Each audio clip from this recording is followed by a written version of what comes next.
Assalamualaikum warahmatullahi wabarakatuh. Alhamdulillah pada kesempatan kali ini kita masih diberi kesempatan untuk belajar berdiskusi kembali mata kuliah model pembelajaran inovatif, di mana kami dari kelompok 8, yaitu kelompok terakhir, ingin menyampaikan materi kontekstual teaching and learning. Sebelum itu izinkan kami memperkenalkan diri. Jadi kelompok 8 ada 3 orang. Yang pertama saya, yaitu Pak Syami Ahmad. Kemudian ada Mbak Rif Atunisa dan Mbak Nur Syamsiah. Baik, langsung saja materi yang pertama, yaitu mengenai definisi atau hakikat dari pengajaran dan pembelajaran kontekstual ini. Maksudnya apa? Jadi kontekstual teaching and learning ini yaitu merupakan suatu konsep yang menghubungkan antara konten mata pelajaran atau materi dengan kehidupannya atau dengan penerapannya gitu. Jadi ya misalkan kita belajar tentang teori apa, ya nggak sekedar teori aja, jadi kita hubungkan dengan apa yang terjadi di kehidupan kita. Kemudian unsur-unsur kunci dari contextual teaching and learning ini apa? Yang pertama ada pembelajaran bermakna. Maksudnya pembelajaran yang bermakna ini antara pemahaman, relevansi dan penghargaan siswa bahwa ya ini berkepentingan untuk kontennya. Jadi ya belajar nggak sekedar belajar, tapi dengan kesadaran penuh bahwa siswa ini berkepentingan atas konten tersebut gitu. Nah, kemudian ada penerapan pengetahuan. Jadi penerapan pengetahuan ini bagaimana kemampuan siswa untuk melihat bagaimana sih dan apa yang dipelajari ini nantinya akan berfungsi gitu, baik di masa sekarang atau di masa depan. Kemudian yang ketiga ada berpikir tingkat lebih tinggi. Jadi maksudnya siswa ini dilatih untuk berpikir secara kritis dan kreatif, baik dalam mengumpulkan data, memahami suatu isu, atau memecahkan masalah. Kemudian ada kurikulum yang dikembangkan berdasarkan standar. Nah, jadi konten pengajarannya nanti ini sesuai dengan standar, baik standar lokal, standar nasional gitu. Kemudian ada responsif terhadap budaya. Jadi kita sebagai pendidik gitu ya, atau sebagai guru, kita ini harus memahami dan menghormati nilai-nilai, keyakinan dan kebiasaan siswa. Jadi kita harus betul-betul mengerti. Kita tidak ya sekadar tahu, atau misalkan kita sekadar kenal aja sama siswa gitu. Misal kita kan kadang ada aja beda keyakinan, beda nilai-nilai dengan siswa, dan kita harus benar-benar memahami dan menghormatinya. Itu sebagai bentuk contoh yang bisa ditiru oleh siswa gitu. Kemudian yang terakhir ada penilaian autentik. Jadi autentik ini kan asli gitu, keaslian. Jadi untuk penilaiannya nanti dalam pembelajaran ini itu kita bisa menggunakan strategi penilaian autentik. Maksudnya kita bisa mengamati langsung siswanya, atau kita juga misal kita bisa memberikan tugas secara individu kepada siswa, kemudian nanti kita lihat hasilnya, kurang lebih seperti itu. Nah, kemudian ada strategi pembelajaran kontekstual. Apa sih strateginya dalam pembelajaran ini? Yang pertama ada relating, yaitu menghubungkan. Jadi misalkan ya contoh, sebelum belajar kita cerita dulu, baik pengalaman pribadi maupun kita mengutip dari pengalaman orang lain, yang mana cerita ini berhubungan dengan konten yang akan kita sampaikan. Kemudian ada experiencing atau mencoba. Jadi misal kita mau menyampaikan konten apa, kan nggak semua siswa tahu gitu ya. Jadi bisa kita buat tugas, atau kita buat semacam proyek di mana siswa terlibat untuk mencoba konten tersebut. kemudian ada applying, yaitu mengaplikasikan, dimana kita setelah menyampaikan konten atau menyampaikan materi, ya kita tidak hanya sekadar menyampaikan, tetapi kita juga mengarahkan siswa bagaimana mengaplikasikannya, kemudian dipersepsi sama masing-masing siswa. Nah, terus kemudian ada cooperating atau bekerja sama. Jadi di sini kerjasama, kita bisa, contoh kita bisa membuat kelompok-kelompok kecil dalam kelas, kemudian kita melatihkan bagaimana siswa bekerja sama. Nah, kita bisa melihat di situ, atau kita bisa mencontohkan bagaimana sih kerjasama yang baik gitu. Kemudian kita melihat siswa di dalam kelompok itu, bagaimana cara siswa merespon, bagaimana siswa berkomunikasi dengan temannya gitu. Kemudian yang terakhir ada transferring. Dalam strategi ini bisa kita langsung transferring atau ya kita langsung menjelaskan. Nah, kemudian pengembangan kontekstual teaching and learning itu bagaimana? Yang pertama ada berbasis program, menggunakan multiple konteks, kemudian menggambarkan keanekaragaman pelajar, terus mendukung pengaturan belajar mandiri, menggunakan grup belajar yang saling tergantung.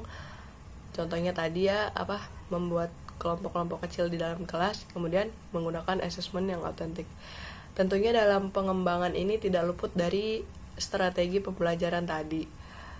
Nah, kurang lebih seperti itu materi yang bisa saya sampaikan. Selanjutnya akan dilanjutkan oleh teman saya. Terima kasih, kurang dan kurangnya mohon maaf. Wassalamualaikum warahmatullahi wabarakatuh. Baik, saya di sini akan melanjutkan penjelasan selanjutnya,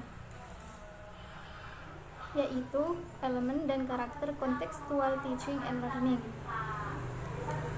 Di sini ada beberapa dari elemen-elemennya, yaitu activating knowledge, acquiring knowledge, understanding knowledge, applying knowledge, and comfortable or joyful. Yang terakhir yaitu siswa aktif belajar dengan bergairah. Sedangkan pada penerapan pendekatan kontekstual di kelas, di sini pendekatan konteks teaching learning ini memiliki komponen utama, yaitu konstruktivisme, inquiry, bertanya, masyarakat belajar, pemodelan, refleksi, dan yang terakhir penilaian sebenarnya. Pada konstruktivisme ini merupakan pembelajaran yang berpusatkan kepada siswa. Jadi guru ini berperan sebagai penghubung yang membantu siswa untuk membina pengetahuan dan menyelesaikan masalah-masalahnya. Yang terakhir yaitu kerangka bentuk bahan pembelajaran yang menyediakan peluang kepada peserta didik untuk membina pengetahuan yang baru. Sedangkan pada pembelajaran inquiry ini merupakan kegiatan pembelajaran yang melibatkan secara maksimal seluruh kemampuan peserta didik untuk mencari dan menyelidiki sesuatu kejadian alam, sesuatu fenomena alam, makhluk hidup atau benda secara sistematis, kritis, analitis, dan secara akal. Di sini ada juga penjelasan bertanya. Bertanya ini dalam pembelajaran ini dipandang sebagai kegiatan guru untuk mendorong, membimbing, dan menilai kemampuan berpikir peserta didik. Pada kegiatan bertanya ini berguna untuk menggali informasi baik administrasi maupun akademis, dan mengetahui hal-hal yang sudah diketahui siswa, membangkitkan lebih banyak lagi pertanyaan dari siswa. Assalamualaikum warahmatullahi wabarakatuh. Di sini saya akan menjelaskan penjelasan selanjutnya, yaitu 4 tentang masyarakat belajar atau learning community. Konsep learning community menyarankan agar pembelajaran diperoleh dari kerjasama dengan orang lain. Misalnya, dari satu siswa ada yang tidak paham dengan pembelajaran tentang bahasa Inggris dan bertanya kepada temannya yang lebih paham dalam pembelajaran ini. Inilah yang disebut dengan masyarakat belajar. Dan perlu diingat, masyarakat belajar ini bukanlah pembelajaran yang dilakukan oleh guru dan murid di dalam kelas. Dikarenakan pada dasarnya masyarakat belajar ini itu kedua murid ini sama-sama belajar tentang pembelajarannya yang tadi itu tentang bahasa Inggris tadi. Karena pada dasarnya menjelaskan apa yang dipahami kepada temannya itu akan membantu siswa untuk lebih paham tentang apa yang dipahaminya lagi. Yang selanjutnya, pemodelan atau modeling. Dalam suatu pembelajaran, keterampilan atau pengetahuan tertentu ada model yang bisa ditiru oleh siswanya. Misalnya, guru mencontohkan atau memodelkan tentang sebuah pembelajaran yang sedang diajarkan. Dan pemodelan ini tidak hanya bisa melalui guru, bahkan siswa juga bisa melakukannya dan memodelkan apa yang dia pahami kepada temannya yang lain. Yang selanjutnya, refleksi atau reflection. Refleksi adalah cara berpikir tentang apa yang baru dipelajari atau berpikir ke belakang tentang apa-apa yang sudah kita lalui di masa lalu.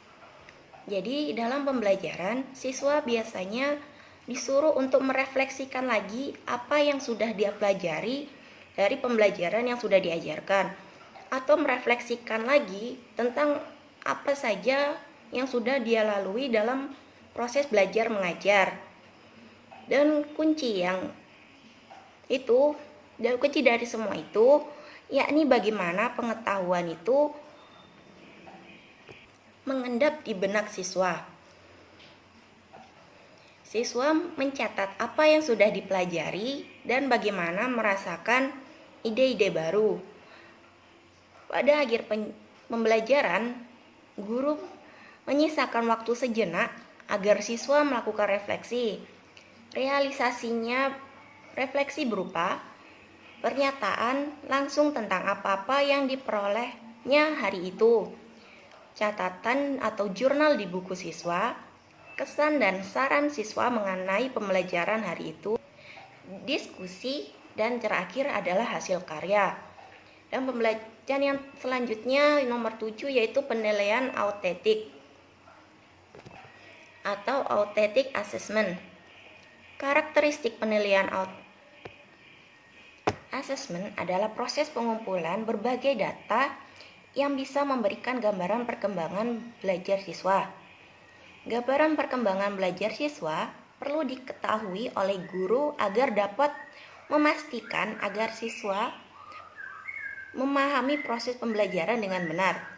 Apabila data yang dikumpulkan guru mengidentifikasikan bahwa siswa mengalami kemacetan dalam belajar, maka guru bisa segera mengambil tindakan agar siswa terbebas dari kemacetan atau kebuntuan dalam pembelajarannya. Karena gambaran tentang kemajuan pembelajaran itu diperlukan dalam proses pembelajaran, seperti halnya evaluasi hasil pembelajaran. Penilaian autentik menilai pengetahuan dan keterampilan yang diperoleh siswa.